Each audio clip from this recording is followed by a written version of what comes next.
Hi, everybody. Welcome to Mike Lead Aspire session sponsored by AWS. I'm Mary Cheney. And this is an honor and a pleasure, actually, to have yet another one of my, I can't say my, I got to say our. Mike Lead graduates here to talk to you about what they do every single day. So I am actually going to stop talking because, I don't need to, and turn this over to Aleise McGowan to tell you about what she does on a daily basis. So Aleise, you know what, do your introduction, say what you want to say, get your presentation, do you. For those that are out there on YouTube, please like and subscribe.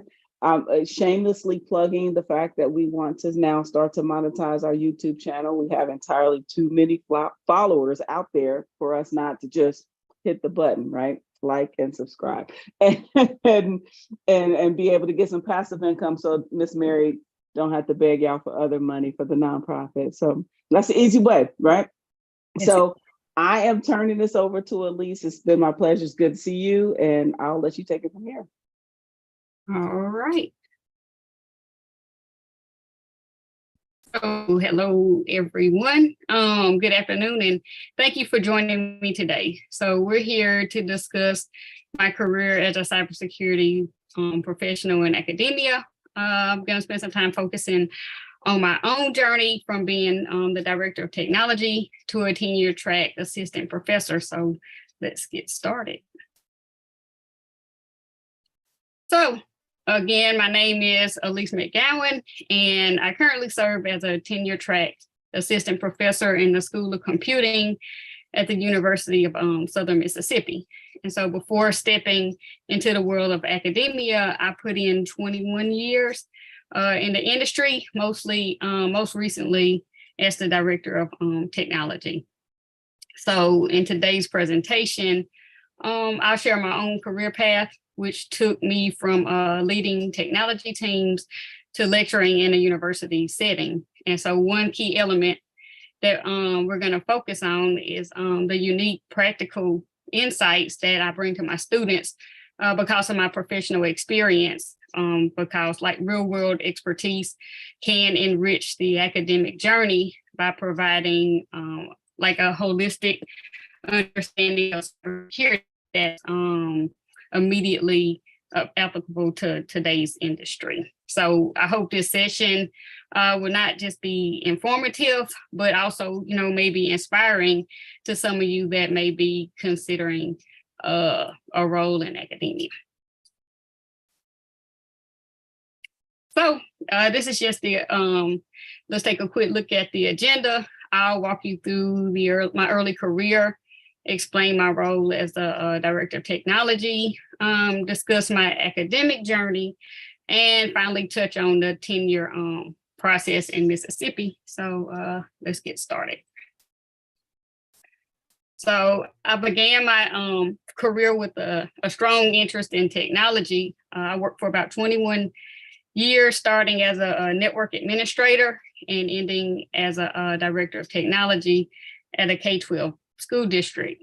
And so throughout this time, I had the chance to implement cybersecurity measures. And so K-12 school districts are interesting places because you have to consider not only the technical aspects, but also some of the human aspects, such as like your students and faculty and staff that, aren't quite as cybersecurity savvy as you may be. And there are also some budgets, the budgets aren't as large as corporations.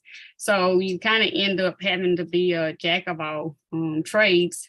So not only do you get to write the MFA policy, but you also get to implement the program. And, the same with incident response and also with training and awareness.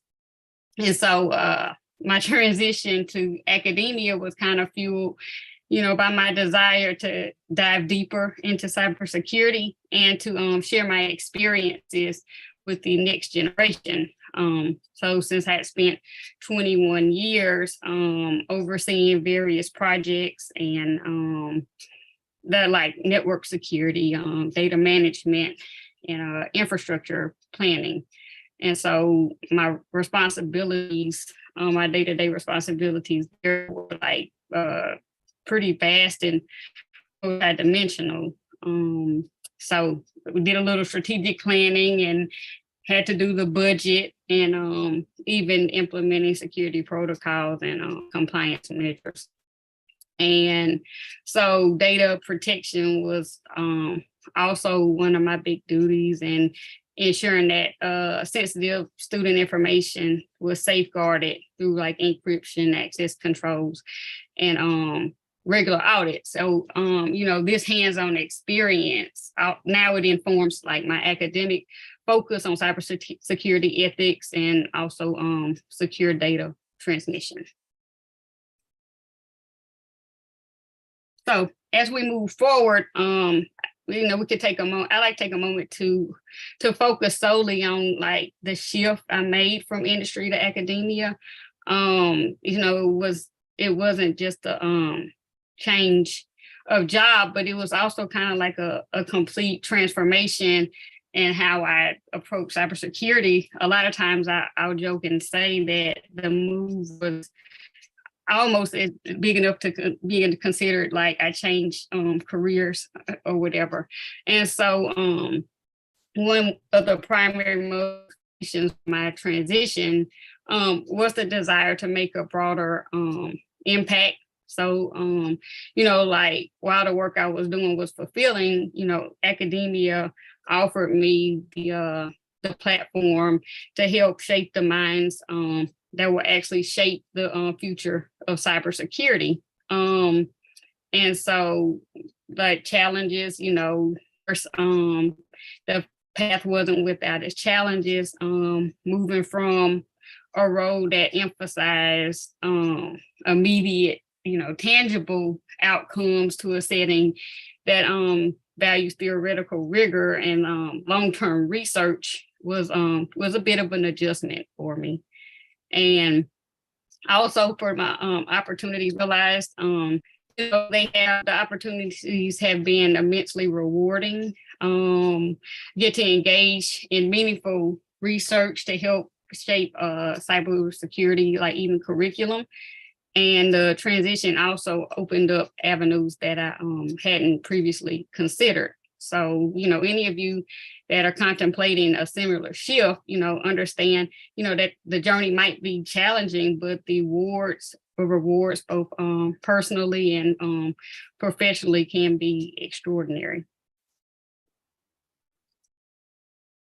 So my academic journey I started out, I got my undergrad back in 2001. And so there's quite a bit of time between that and when I got my master's and my doctorate. So during that time I was actually working. And so, but my passion, for learning helped me to complete my PhD in computer science. So it was challenging, yet it was an enlightening experience. It also helped give me like a more holistic view of cyber. So embarking on a academic career, not just teaching, but also engaging deeply with research and academic service.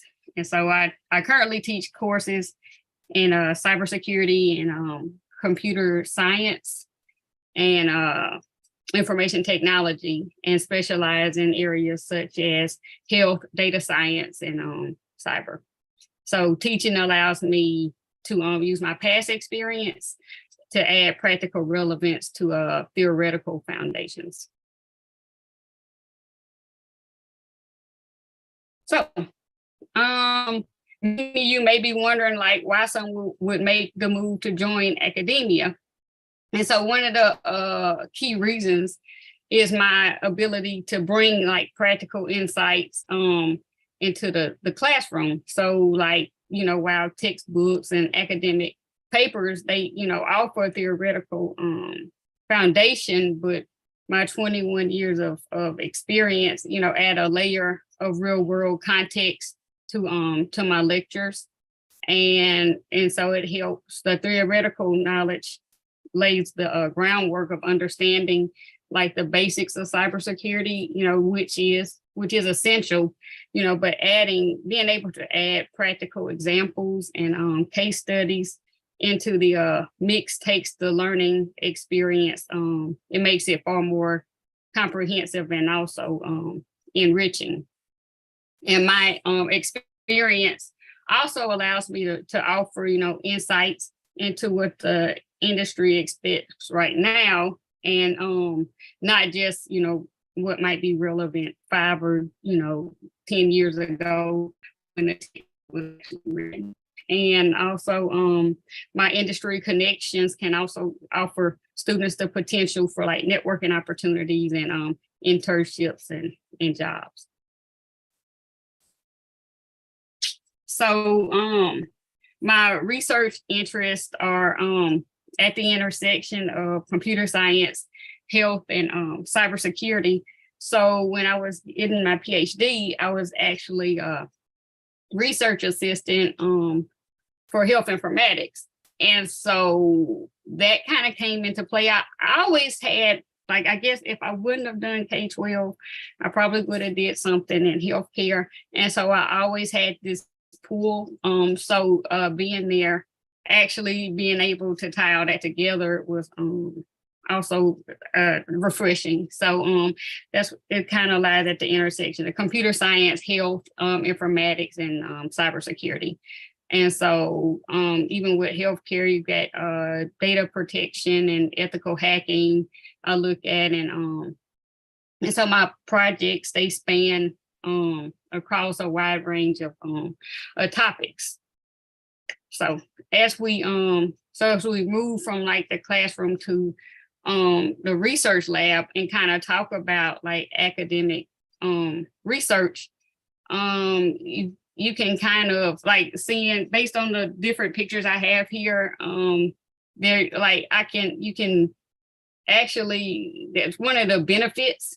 You can research the things that interest you and kind of bring stuff into together. So it's really interdisciplinary or whatever. So because cybersecurity isn't just a technical issue, but it's also a societal one as well. And so my work often crosses over into areas like business and social sciences, climate change, diversity, equity, and inclusion, and also broadening participation.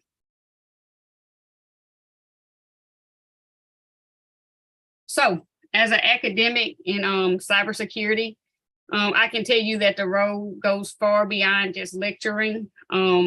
It offers a balance between teaching, research, and also administrative duties. So as far as teaching, we get to shape the future experts in the field. The teaching component can be both rewarding and challenging. You get to stay updated, with the latest trends to make sure that your curriculum stays relevant. And research is one of the cornerstones of my academic life, because and my research has allowed me to work on various topics that kind of are, like I've already discussed, with cyber and healthcare and data protection. And grants and funding. So to sustain research costs money. And so you have to be successful at securing funding. And so this often involves like writing proposals, networking, and even collaborating with people from other departments in the college, and also from the industry.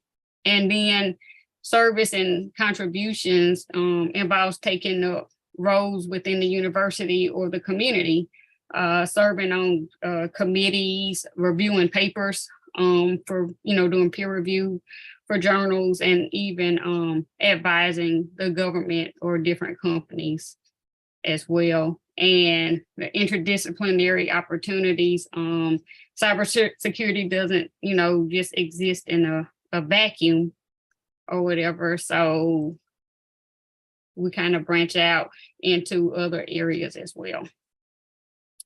So the role is a blend of theory and practice, and it does offer a chance to make a lasting impact both in academia and also a broader impact in society as well.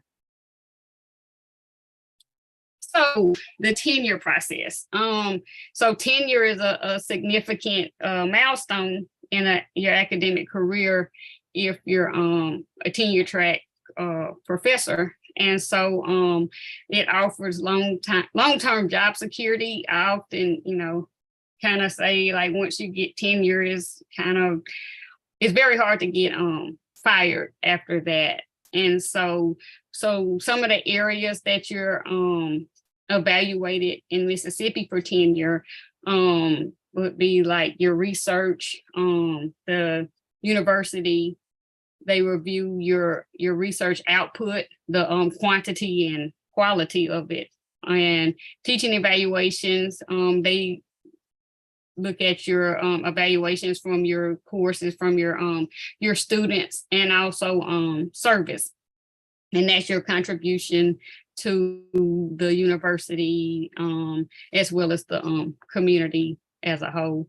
And so after, you're usually on this probationary period for about 6 years. You go through a series of reviews that are conducted by peers and senior faculty. But once you're granted tenure, it provides you with freedom, to take on like riskier, more long-term research projects, because you don't have to worry about continually having to turn over results and get grants and write papers so that you can meet the minimum number that's required for tenure.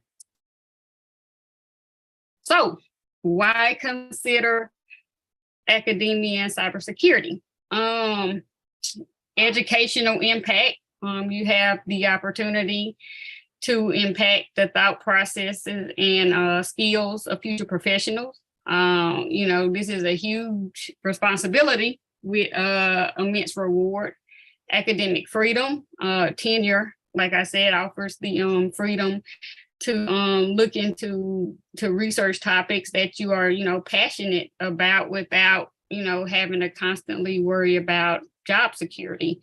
And interdisciplinary collaboration. So one of my favorite aspects is working with professionals from other colleges.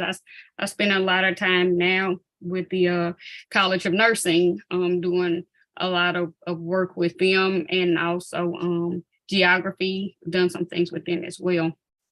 And also the societal impact, through research, teaching, and public service.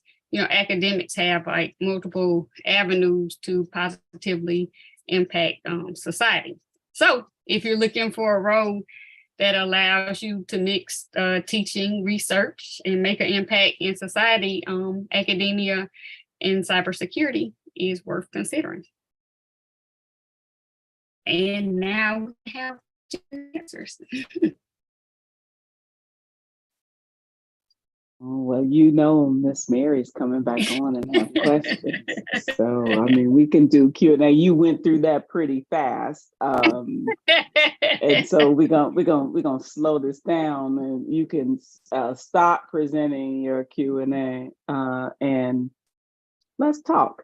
So I have a few questions, because as a person that I taught for 10 years at the University of Cincinnati, where I taught cybersecurity courses. So I did it as adjunct, because each one of these processes, whether it be in corporate or in academia, and you choose that tenure track. My ex-husband, he does that stuff, right? And so my frustration was always the students. that stuff, right? My frustration was always the students. So I'm curious to find out from you, um, over the course of the past 10 years, more specifically since COVID, and understanding the students that are coming out of the colleges and universities as it relates to cybersecurity. What do you need them to understand, or what do you want them to know? I mean, I have my own opinions and I'll give it after you, but what to those that are out there that are in college, or in community college, and trying to move into cybersecurity, not just in academia, but they're studying to be in the space. What are give me 3 things that you want them to know, as it relates to success? And because going back to your 20 some odd years on the technology side, what are some of the weaknesses, for lack of a better word, that you see with current students as opposed to maybe 10 years ago? So, like, now I can give this disclaimer, like, the views I'm about to express belong to me. But I'm a lawyer. I got you. But so, like, and even like just when I was still working, like the age group of like the people I would hire right out of college towards the end, like work ethic, like their work ethic, it's, and I don't know, and it could be COVID, like COVID allowed, this is Aleise talking, but a lot of people, like a lot of things went remote. And so like, even, when I was kind of wrapping up my K-12 career then, but like the schoolwork wasn't as rigorous because people were having to make this quick shift from this face-to-face model to online, and everybody didn't do it well. Like some colleges were already offering some courses and some programs online, and it wasn't an issue. And so that like just do your work. Show up. And like number 2, Google is your friend. That whole like let me figure it out, that is like ingrained in a lot of people. It's just like people now, a lot of times when they come in, they want to be spoon-fed everything instead of just taking the time to figure out how to actually do the things. Like, you're not going to learn everything from your professor or in a book or in your lab, but one thing that I want to teach you is like, let me give you the tool, teach you how to figure it out. Like if you and even when I was in high school, I was like on the computer programming team, only female, way back then. But my teacher, that was like, that was his thing, like, figure it out. And I thank him, for that now, because a lot of people just, don't want to do that. And even just, knowing, like, just know the, foundational things or material, because if you have your foundational, if you got a good foundation, people can build from that or whatever. Mm-hmm. Like, no employer is going to expect you to know everything when going in, but at least have something to offer to work with. Right. No, I agree. And if you guys have questions, we're out there on YouTube as well as in the chat. You can put those questions in the chat. But my experience is similar to yours, in as much as I saw the spoon feeding become a handicap to the success of individuals in the profession, because cybersecurity, regardless of whether you're in the SOC or in academia or you're working for the government, a lot of times it's about research. It's about doing the actual research to figure it out. Things change so rapidly. indicators of compromise are those things that when you're investigating or when you're trying to secure something, that's a thing, right? So if you don't even know what the word indicators of compromise means, you're already setting yourself back. And you can't rely on your boss to tell you a lot of these things. And what I do understand, being in the profession as long as I have, and then now working with the cybersecurity workforce development, is you have to have a curiosity about you that you're going to figure it out. If you get it, and I won't use this as a therapeutic session for Miss Mary, but if you see some of the questions that I get in my email, and I'm me, I'm gonna give it right back to you. So no, I'm not giving you this answer, but I will point you to where you can go find the answer. Do not email me and ask me a question that you can easily go out to YouTube or one of our websites to figure it out. And there's a shortcut there. And that's what I found over the 10 years time frame that I was teaching, is that the quality of their resiliency is what I would call it. Your ability to now go out and learn on your own was missing. Knowing that college is theoretical, and if you choose to go to college or get your master's degree or pursue your JD and all the things that Miss Mary did, you're going to have to learn how to read and write. And so I have a lot of individuals that the industry has played what I call the Jedi mind trick on them, and they're believing that they need A through Z certification to take one test. But then when they get into the work environment and they're being asked to do things outside of the A through Z, they tend to trip up. So, I know you do mentoring. I know you are engaged with your students. What are some of the complaints that they have about being not only in profession, but transitioning into maybe even academia when it comes to cybersecurity? I think, now a lot of the biggest complaint after looking for jobs, and so, like, for instance, I had one that was offered a job. I guess they give you the the offer, and once you get through all like the background, it was with a 3-letter agency. And so, because she felt, I've got it, she kind of quit looking. And then, when she didn't get it, she's like, oh, we need to look for, another, and we need to look for a job for me or whatever. But it's like, until you have it, like, that's my thing. Until you have it, you ain't got it, so it's like, you just gotta to kind of stick with it. I guess it's frustrating because you keep hearing, in like, the thing, what you're doing, you keep hearing people say we've got all these positions that we can't fill.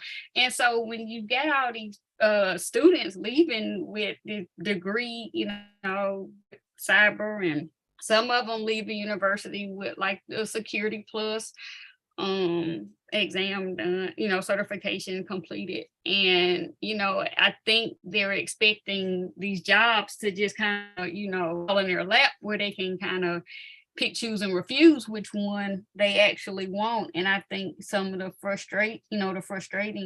their biggest frustration is, people saying, I'm looking for all these cyber professionals, but I'm not, these denial letters I'm getting doesn't match up with, what everybody's saying.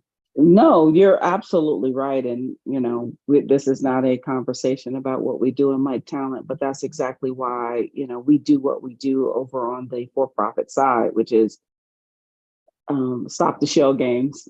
I'm gonna do the PC way. Stop the shell games and start to really fundamentally want to solve the problem. But, getting back to the different areas that you choose to go in, you mentioned 3-letter agencies, and never count your chickens before they're hatched, right? And so I give you guys a story about me and the FBI. My plan A leaving law school was to go into the FBI, and I applied. I went through phase 1 testing, and then they said hiring freeze. So my plan A got shot to you know what, because there was a freeze at the federal government level. And so now I'm out there, and because I was just working temporarily because I just knew I had the FBI gig. I knew it, right?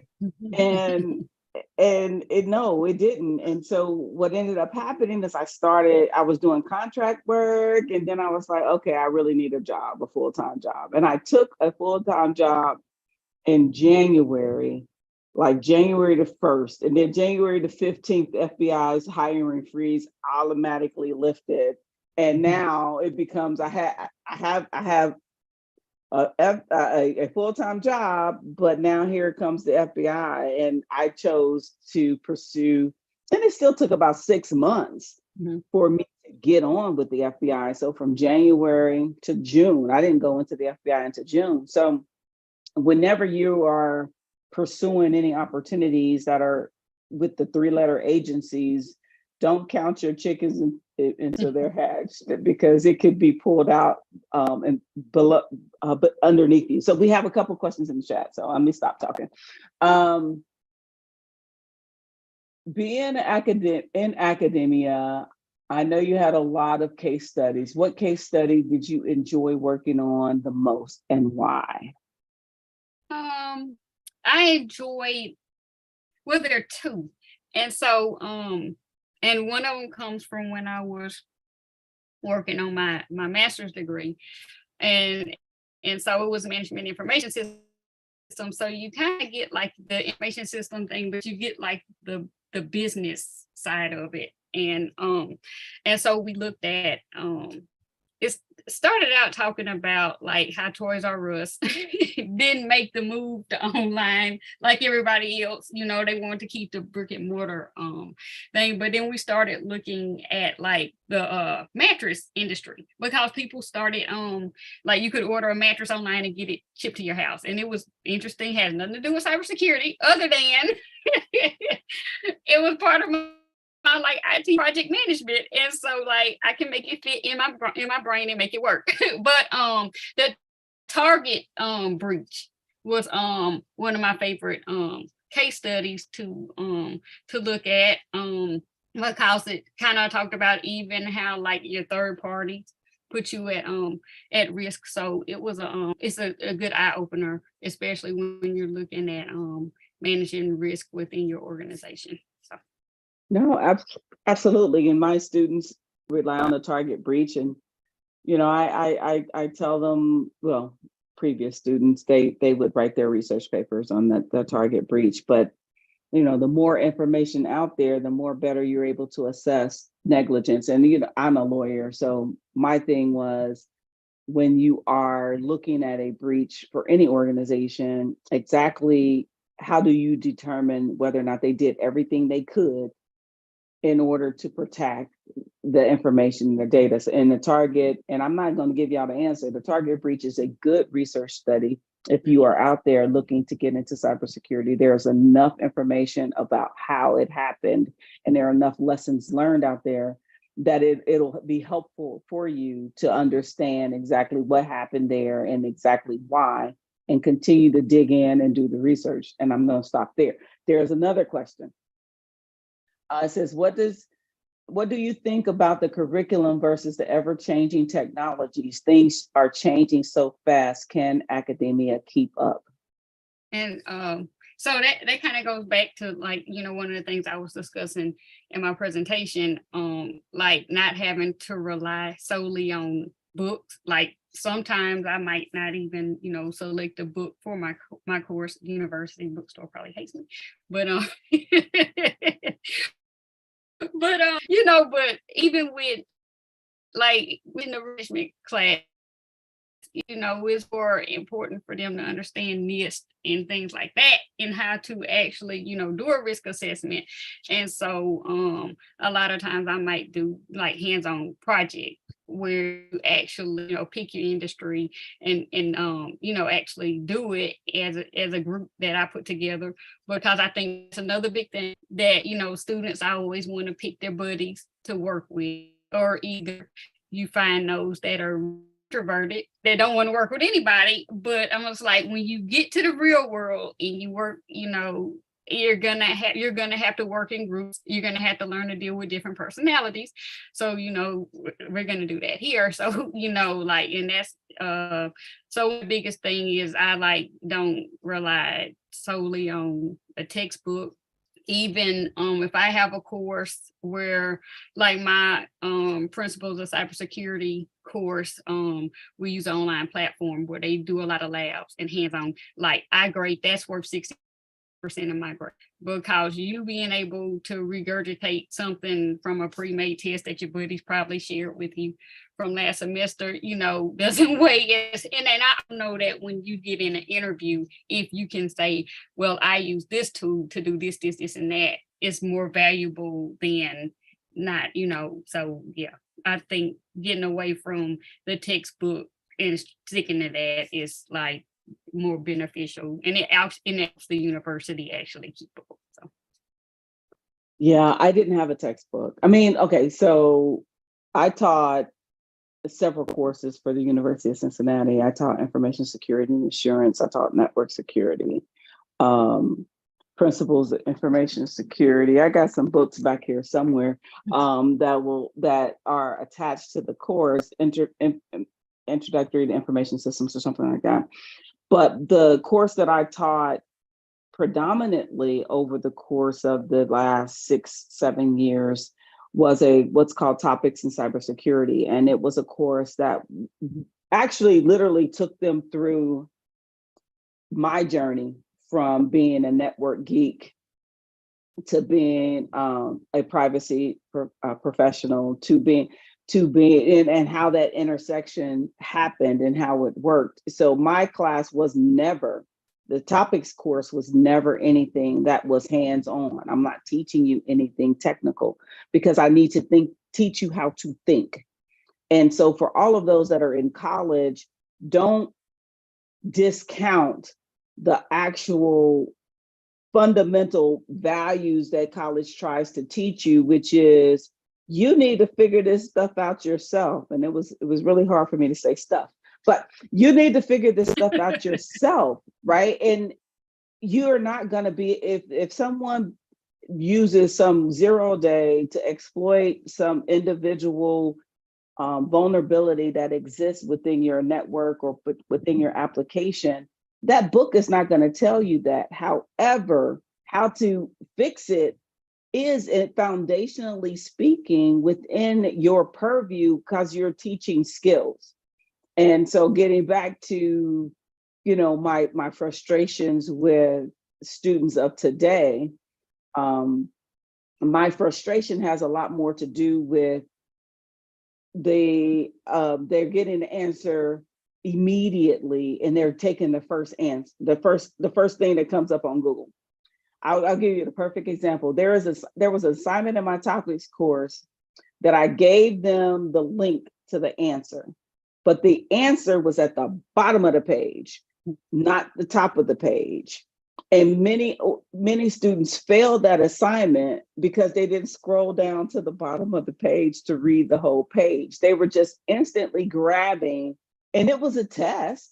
Of course it was a test. I'm playing tricks on people. It's a test. And so it's like, so are you really understanding, or you're just taking the first top line answer and that's your answer just because it's easier for you to do that? And so when we start talking about the difference between certifications, a certification is just that you're able to study and pass a test. And then, the people that get the certifications don't want to pursue the degree, and the people that pursue the degree say that it's the certification. It's a combination, and you have to figure out what combination works for you. But foundationally speaking, you still need to know how to read and write. and research. So there is a question that says, combining security and research, did you develop your own process? How would you advise a beginner or getting started in someone in cybersecurity or technology about research? Okay, so my dissertation chair actually, so we had a discussion because he was health informatics. And so, I spent 4 years, looking at sustaining, engagement. I did some cybersecurity stuff with medical, like MIOT devices and things like that. But, the bulk of my research was mobile health, health apps, and how do we sustain engagement with them? And so I finished the paper, my dissertation, and so the goal the whole time was to be able to chop it up into 3 papers, or whatever. And so we kind of moved from there. And so I was like, well, I've got these research assistants, and which I'm in computer science, they're interested in developing an app. So, my future work in my paper said, we can build an app and test it and blah, blah, blah, blah, blah. And he was like, you got to think about what's going to be beneficial for you in your career and what you want to do or whatever. And so, and that's where we kind of made me take a step back and say, so you can look at different avenues. So yeah, I've done all this work with a mobile health app. Well, one of the biggest problems, we can look at is like, well, how do we sustain engagement but preserve the patient or consumer's privacy, their health data and things like that. So, that was a way to kind of segue into what I was actually interested in or whatever. So it's just always not so much beginning with the end in mind, but always making sure that you kind of make sure you maintain your focus, and know what areas you're interested in, because even like I mentioned working with the nurses, and so like we're the things that we're looking at kind of doing and writing grants for, and so like when you're in a room and you're talking, and it's like, well, even with climate change, where you're going to collect all this data on these things in the middle of the ocean, you got to keep it secure. So, now it's like, oh, well, we didn't think about cybersecurity, being a part, being, necessary in a project. So it's just always making sure that you don't allow yourself or others to kind of deviate you from the course that you want to travel. There it's broad enough that you can always work your niche in a project. So what I hear you saying is, regardless of whether or not you're in corporate America, in academia and government, you're still trying to protect the data. Now, of course, I'm 33 years into this, so it's information security to me, and you'll hear me call it that more often. Even though the name of the organization is Minorities in Cybersecurity, I will revert back to information security from time to time. But ultimately, because when I was in college, or when I started talking about cybersecurity, look at me, cybersecurity and privacy, it became well, you know what? They have these clinics on campuses, right? Mm-hmm. They have all of these spaces on campuses where and this was when, and I don't know, I have to ask my son who started college this year, but are they still using the Social Security number? This is when they were using Social Security number to identify everything. So your Social Security number was everywhere on campus. And then it became okay, so if I go to the clinic on the campus, who's keeping an eye on protection of that data, right? And so, what we want to get across to you in these conversations that we're having in different areas is, it doesn't matter where you are, the fundamental aspects of information security, cybersecurity, and privacy are still the same. You're still protecting people's information. You're still trying to keep people from stealing information. It's just in a different area. Now, academia itself is a whole different ball of wax, because even when I was with the FBI, colleges and universities were open. It's free. And I was out in LA. It's open, it's free. We don't want to restrict anything. Yeah, and you're getting pwned every other day, Right. because you don't have anything protecting this particular server, and this server is being used in a denial of service attack. Can we just unplug the service? And again, I was in California working FBI cases, so it's, oh well, in academia is just freedom, right? And so talk to me about that. How hard is it for you in academia that is all for education and research and all of this, to input or to influence security measures to protect the data? I think like now, part of your job? No, I'm sorry. Well, I can, like I say, like when we have meetings, it's like, oh, let's invite over, and then you get there. It's not like on the forefront of their thought, but at least when you say, hey, you like, oh yeah, we didn't think about that. And so I guess because of everything that's kind of, going on now, like you're always hearing something, news about a breach or something. So it like the battle isn't as hard to fight. It's just sometimes you have to say, hey, let's think about this here. Don't forget. So yeah, and that's not dissimilar to any other area. It's security having a seat at the table, and for you to have an idea before you start to implement certain things, that we should think about the implications of this long term, as opposed to being just this cool thing to do. So I'm still asking for questions, but go ahead. I'm sorry, I'll let you finish your thought. Oh no, I was just gonna say, and then I guess one of the benefits, at least when you're having these discussions for grant writing and proposals, you're building out your costs, so you can go ahead and add it in, so that it's a part of the budget up front. So that makes it different than coming from somewhere where they've got their budget and you've got to say, well, hey, can I have this piece of the pie, because this is why we need it. So that does help because you're actually getting to write it in front. Yeah, and a lot of times, at least grants today, they're asking for that, right? They're asking for, what you're doing as far as data privacy and cybersecurity and things of that nature. So it is at the forefront, at least more so than it was when I started investigating cybercrime back in the day. So I'll open it up. Are there any other questions out there while we have Aleise on the line?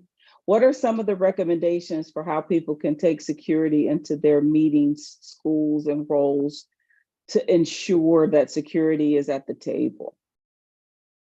So I would just just do it.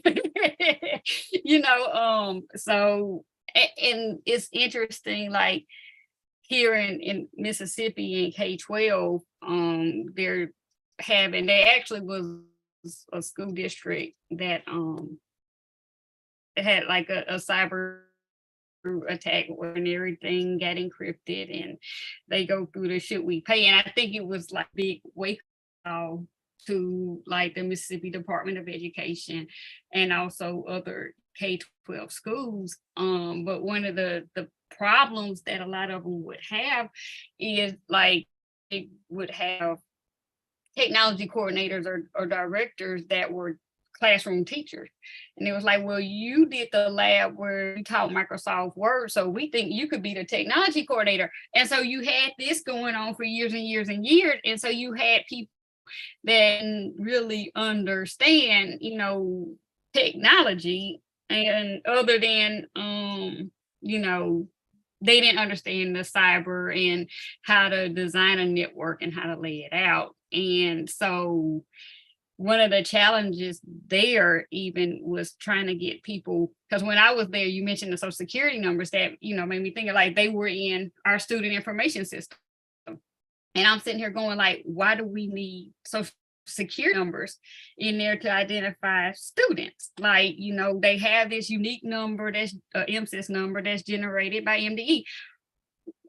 Why do we need social security numbers everywhere? And so, one of the things that we did, because my district would actually listen, we want, they the social security numbers out and stopped requiring them. And so it's just, so got to be the voice, you just have to just do it. So, and sometimes it's hard, right? And I'll say this in the K through 12 space, because my children's school district, which will remain nameless, was hit by ransomware as well. Was that last school year? I think it was last school year. But in 2020, before 2020, it was probably 2018, 2019, I had a conversation with the district and the folks in charge of the district. And I told them, hey, look, this is, if you want a risk assessment, if you want to, these are the things that you need to do. And they wanted me to volunteer my time to do this for them. And I said, no, that's not, Miss Mary hardly ever, I volunteer for Mike, but I don't volunteer to give you all of my intellectual property when I know how much money I'm paying in taxes. Y'all have some money. If y'all just tell me I don't have no tax bill, I will be willing to do this for you. But it was like I'm not going to do this. We're not doing this. And then they got hit by ransomware. And literally every single system went down, which means their network was flat and there was no checks and balances between the student ID system, the Office 365, the security system. A flat network, for those of you out there that are aspirers and you're learning, that means that everything is just plugged into the internet and there is no access control, meaning user ID and password. There is no separation between systems. Now, even in my house, my office is firewalled off from the rest of my house. My security cameras firewalled off from the general network, right? We have a general network and my kids are on it, and my son games. So I don't need to be on the same network as he is. But I was explaining that to them in very simplistic terms. They don't have the money. They don't have the money. And then what happened? They got hit with ransomware. They did not pay the money. They recovered. But it took them like 2 or 3 weeks to actually recover. The kids, man, it was so funny because I was talking to my daughter. She says, Mom, we got to read the book and we have to get paper out and we have to write. And I'm like, sweetheart, that's what y'all got to revert back to the old fashioned days.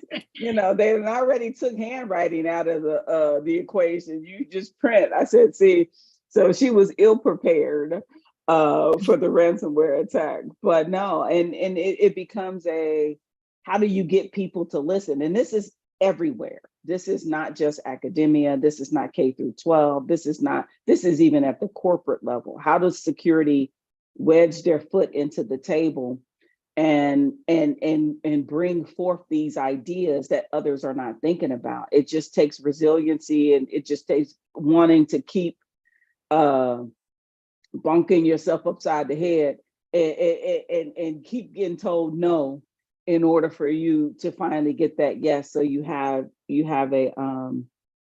seat at the table. So what is this? Can you still connect to your security cameras remotely when they're not in a Wi-Fi network? I have a particular Wi-Fi network that is segmented from my entire house. That's specifically for my security camera. So it's just a different router, right? And so there's no one on that network. It's probably the fastest network in my house, but my security cameras sit on that particular network, which is the only thing on that particular network. So I can control access by, even from a MAC address perspective, we can go all the way down to only allowing particular access by certain devices, which is what I have in my office. So only my computers allowed to touch anything in my office, right? My kids can't connect to the network, and it's a different router. I have like 5 or 6 routers in my house. Don't get me started. Pin test at Mary's house. Sounds like fun. It's crazy. You want to pen test? Come on, but I mean, sometimes when Apple does an update, it'll kick it off my office network. If Apple does an update to my phone and it changes anything, my network won't even let my phone on. I'm like, I got to go in and do the access control and allow it every time Apple does an update, because it's pretty good. So yeah, pen test at Mary's house, but understand you got to get past the physical security in Mary's house first, and that's a different thing. I was gonna say I took a lock picking class, but do you have a bulletproof vest? No, that's why I said but Okay, all right. That was like so you come in my house. You come in my house if you want to. You taking it at your own risk. All right. Well, thank you so much, Aleise. We're only a couple minutes out. I just wanted to thank you so much for sharing your knowledge with us and sharing your experience in academia and understanding that cybersecurity is broad, it's wide, it's everywhere. And that's the message we want to get across, is that there is a place for you in this profession. You just have to find out what that looks like. So thank you so much. Thank you, AWS, for sponsoring the MiC Aspire sessions. And we'll see you guys again next month. All right. Thanks. Thank you. Like and subscribe. What did I tell y'all to do? Like and subscribe to the YouTube channel while you're out there stalking. Passive income. Passive income. Passive income. That's all we're talking about. Have a good day, guys.